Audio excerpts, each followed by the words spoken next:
एक बार एक बहुत बड़ा बिजनेसमैन एक छोटे से गांव में जाता है। उसका प्लान होता है कि उस गांव में एक फैक्ट्री लगानी है। वो एक ऐसी जगह तक पहुंच जाता है जहां पर उसके सामने नदी होती है और उसके सामने गांव होता है। अब उसके पास में दो ऑप्शंस होते हैं। एक कि वो सड़क के रास्ते से घूम करके उस गांव तक पहुंचे, जिसमें करीब करीब 8 घंटे लगेंगे, क्योंकि डायरेक्ट कोई रास्ता नहीं है वहां तक पहुंचने का। दूसरा कि सिर्फ 20 मिनट में एक नाव में बैठ करके उस नदी को पार करके उस गांव तक पहुंच जाए। तो अपना टाइम बचाने के लिए उसने उस नाव में बैठने का डिसीजन लिया।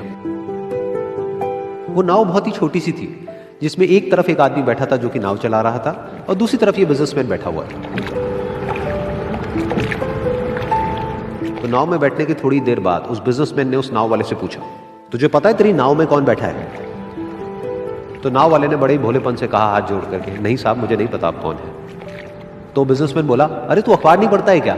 हर दूसरे दिन मेरी फोटो आती है अखबार में। तो नाव वाला बोला, अरे साहब मुझे कहाँ पढ़ना लिखना आता है, मैं बहुत छोटा सा था जब मेरे पिताजी गुजर गए थे, तो अपने परिवार का ध्यान रखने के लिए मैं बचपन से ही काम में लग गया और तभी मेरा स्कूल छूट गया। ये सुन करके उस बिजनेसमैन ने उसका मजाक उड़ाते हुए उसको कहा, तुझे पढ़ना लिखना तक नहीं आता है, ऐसी जिंदगी का क्या फायदा? ये सुन करके उस नाव वाले को बुरा तो लगा, लेकिन उसने कुछ नहीं कहा। थोड़ी देर बाद वो बिजनेसमैन उस नाव वाले से बोला, अभी कुछ ही दिन बाद ये जो सामने तू जमीन देख रहा है, यहां पर मेरी एक बहुत बड़ी फैक्ट्री होगी जहां पर हमारे ब्रांड की मिनरल वाटर की बॉटल्स बनेगी। उस नाव वाले को बात समझ नहीं आई। उसने कहा, क्या बनेगा साहब? तो बिजनेसमैन थोड़ा सा इरिटेट होकर के बोला कि हमारे यहां पर पानी की बोतलें बनेंगी जो तेरे गांव में नहीं बिकेगी लेकिन शहरों में बहुत बिकती है। अरे कभी तू शहर गया होगा तो तूने देखी होगी पानी की बोतलें रखी होती है दुकानों पर।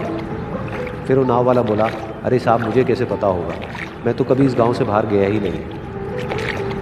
फिर वो बिजनेसमैन उसके ऊपर हंसते हुए बोला, तू कभी इस गांव से बाहर तक नहीं गया, तुझे पता ही नहीं कि शहर क्या होता है? अरे ऐसी जिंदगी का क्या फायदा? उसकी ये बात सुन करके उस नाव वाले को सच में लगने लगा कि मेरी जिंदगी शायद किसी काम की नहीं है। अपनी सोच की वजह से उसका नाव से ध्यान हटा और तभी नाव की टक्कर हो गई एक बड़े से पत्थर से, जिसकी वजह से नाव में पानी भरने लगा और नाव डूबने लगी। उस जगह पर पानी बहुत ही गहरा था और किनारा दूर था। नाव वाले को समझ आ गया कि अब इस नाव को बचाने का कोई तरीका नहीं है और वो अपनी जान बचाने के लिए नदी में छलांग मारने ही वाला था। तभी उसने उस बिजनेसमैन से पूछा, साहब आपको तैरना तो आता है ना? तो बिजनेसमैन घबरा करके बोला, ऐसा क्यों पूछ रहे हो, मुझे तैरना नहीं आता है। उसकी ये बात सुन करके नाव वाले को हंसी आ गई और वो बोला, अरे साहब आपको तैरना तक नहीं आता, ऐसी जिंदगी का क्या फायदा? ये सुन करके उस बिजनेसमैन को अपनी गलती का एहसास हुआ और वो हाथ जोड़ करके उस नाव वाले से बोला, तुम जो कहोगे मैं तुम्हें दूंगा, बस मेरी जान बचा लो।